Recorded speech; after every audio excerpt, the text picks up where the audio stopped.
Good morning, everyone. Welcome. My name is Menachem Creditor. It's my honor to serve as scholar in residence and rabbi for UJA Federation of New York. We bring you Torah and music, blessing, and community every weekday. We've been doing so since March 18th, 2020. Today it is April 5th, 2024. For over 4 years, we have come together as a community learning Torah from all over the world.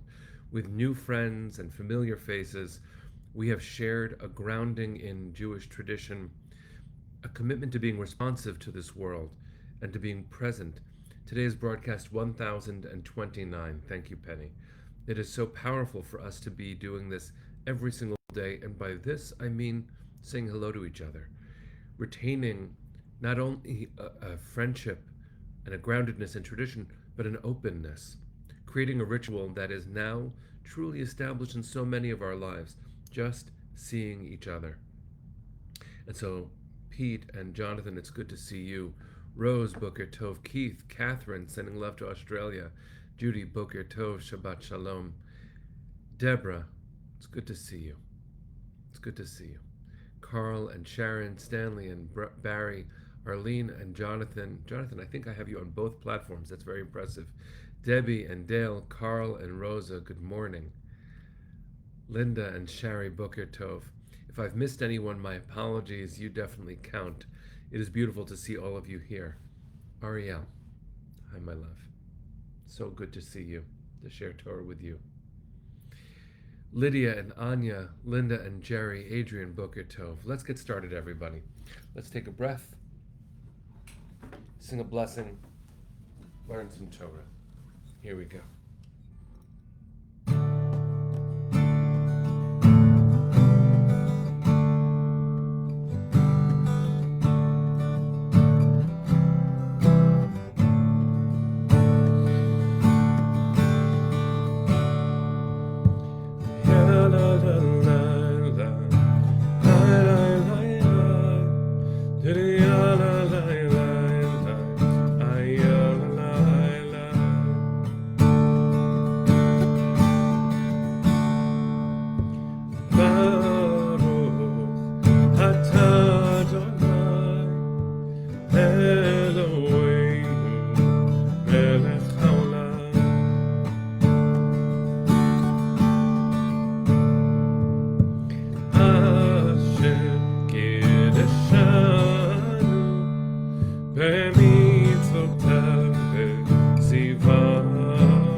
Well, good morning, everyone.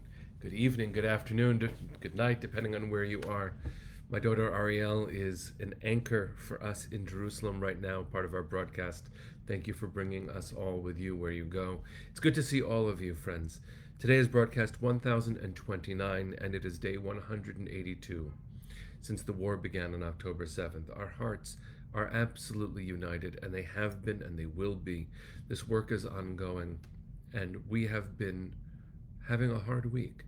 We have been sharing honestly the reflections that we as a people have, not only on the ravages of the war and not only on our ongoing dedication to bringing our family members, all of the hostages, home, all 134. We are also cognizant of the deaths of 7 aid workers who were all part of the World Central Kitchen. We have raised rabbis for World Central Kitchen, which is not just rabbis donating. We have raised over $55,000 for World Central Kitchen. It does not erase the mistake that Sahal made, that the IDF made. And if you've been following the news, it is very important for us to know that we hold ourselves accountable. And the army, the Israel Defense Forces, has dismissed two senior officers, and there are other repercussions as the investigation is ongoing about what has happened. That is no different in terms of our core values than what it means to fight for our people. We hold both the commitment to retaining our humanity and our defense of humanity. The grief that we feel is incredibly important for us to acknowledge, say out loud, and allow ourselves to feel our love for our beloved homeland, our commitment to a healthy and vibrant Zionism, the right of Jewish self-determination, and to have a place called home, our ancestral homeland. There is no question that those are central, pivotal, emotional, spiritual commitments, and they go hand in hand and include within them a commitment to being human in this world, to wielding power ethically, as hard as that is, as complicated as that is.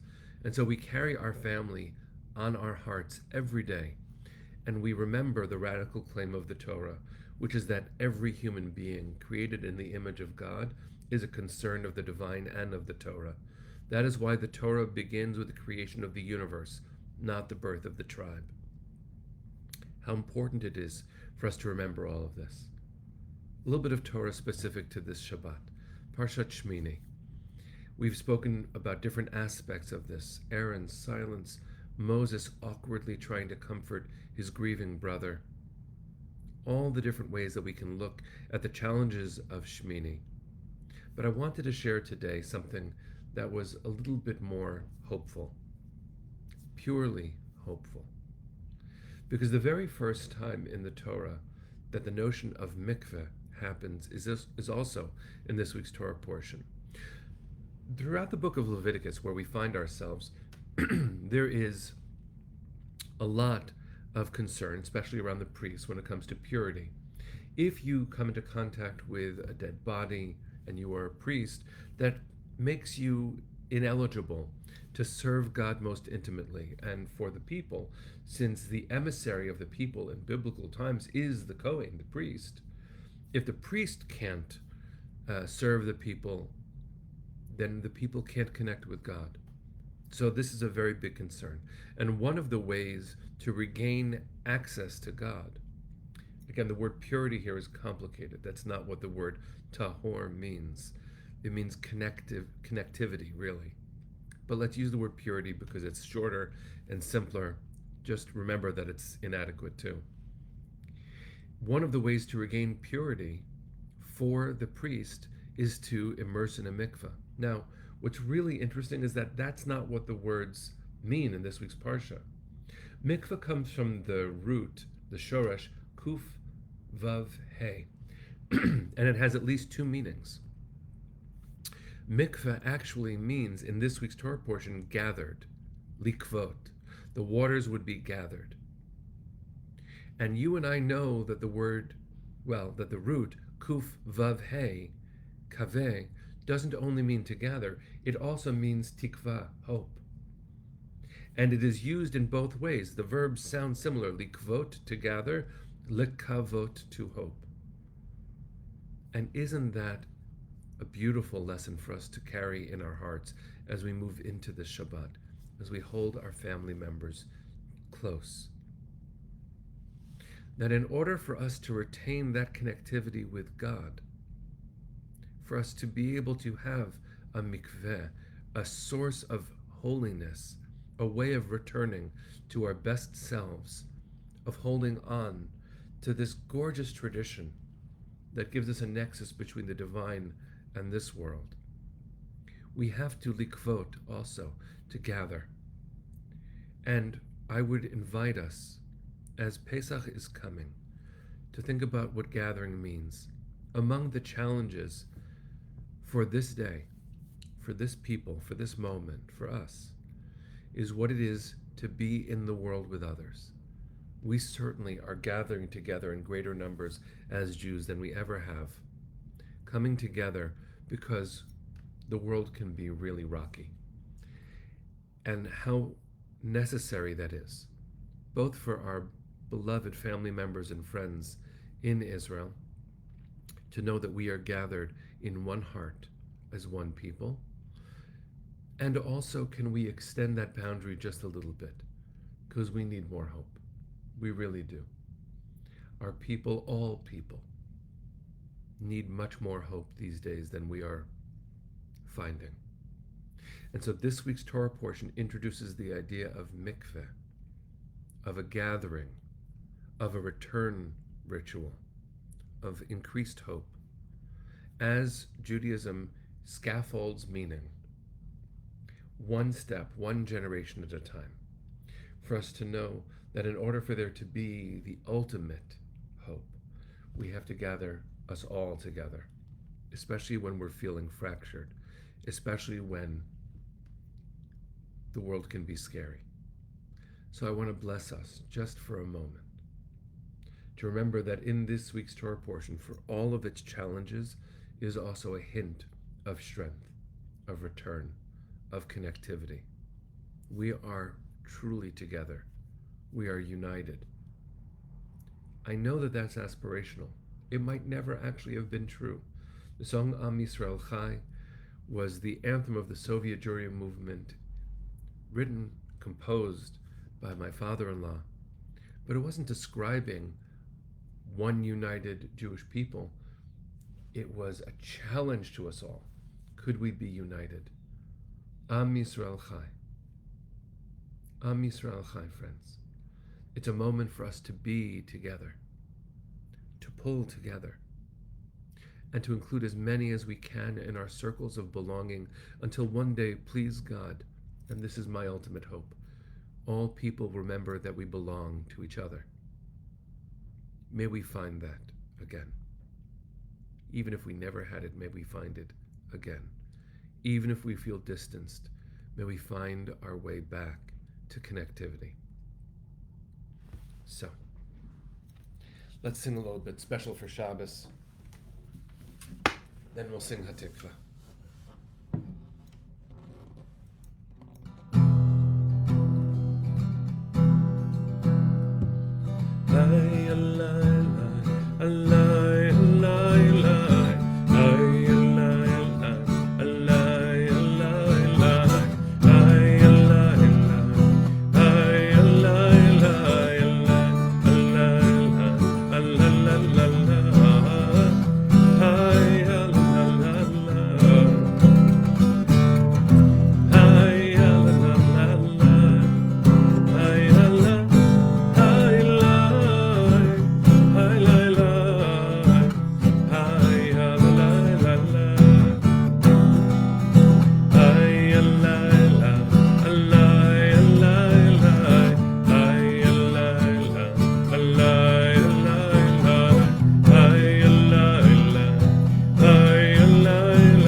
Bring them home now.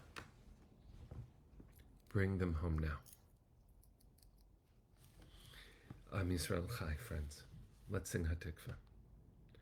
Kolon balevav penima nefesh Yehudi homia ulefatei mizrach Kadima Ayin Letzion Tzofia Od lo avda tikvateinu Hatikva bat shnot alpayim Liot am chofshi בארצנו ארץ ציון וירושלים להיות עם חופשי בארצנו ארץ ציון וירושלים. Bless you all, friends. Am Yisrael Chai. Shabbat Shalom. See you Sunday, I hope, at the rally, and then Monday at 9 o'clock. Bye, everybody.